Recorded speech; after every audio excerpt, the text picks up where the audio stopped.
Volkswagenu trvalo dosť dlho, kým prišiel s Amarokom do Európy.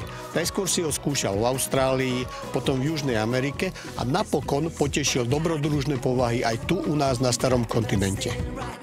Hoci pick-upy boli kedysi svojou konštrukciou určené výhradne za pracovný stroj, dnes už takáto kategorizácia neplatí. Neraz v súčasnosti robia majiteľovi imidž.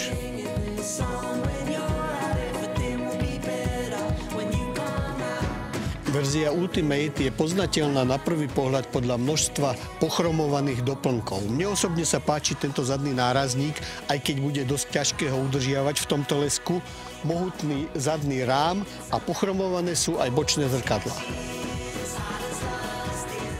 Dizajnovo zaujímavým doplnkom sú aj tieto pochromované tyče pod podbehmi. Tie však znižujú svetlú výšku vozidla a treba si dávať pozor v teréne. Ďalším poznávacím znamením sú rozšírené blatníky.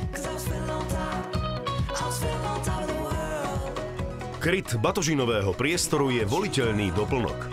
Z tohto pohľadu vidno, že Amarok je nielen frajer, ale aj dokonalý pracant. Ložná plocha má viac ako 2,5 metra štvorcového, na dĺžku viac ako 155 cm, na šírku v tej najširšej časti 1,62 m.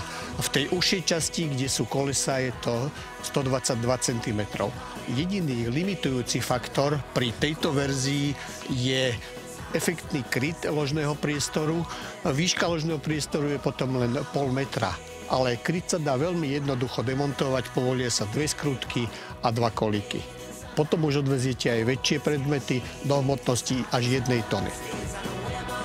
Plnohodnotná rezerva je pri jazdách v teréne užitočná.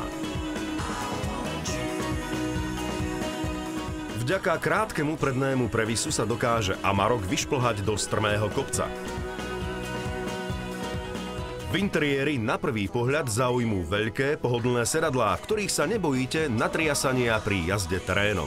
Plasty nie sú mäkčené, ale v tomto druhu automobilov záleží viac na ich odolnosti.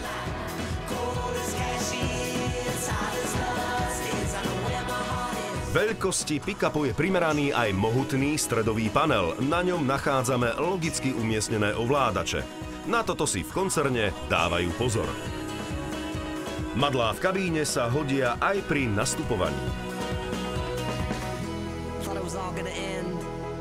V aute na voľný čas je už klimatizácia samozrejmosťou. Tu však poteší aj príplatkové nezávislé kúrenie. Poznáme aj také pick-upy s dvojkabínou, ktoré sa tvária, že sú pohodlné pre 4 ľudí. Tu, v Amaroku, si sám za seba pohodlne sadne. Na kolená je dosť miesta aj vďaka tvaru predných operadiel. Kabína je dosť široká na to, aby sa vzadu pohodlne usadili 3 pasažieri.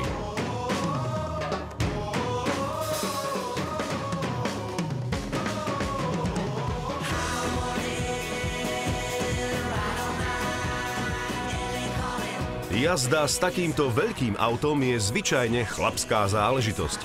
Prináša množstvo zábavy, niekedy aj adrenalínu.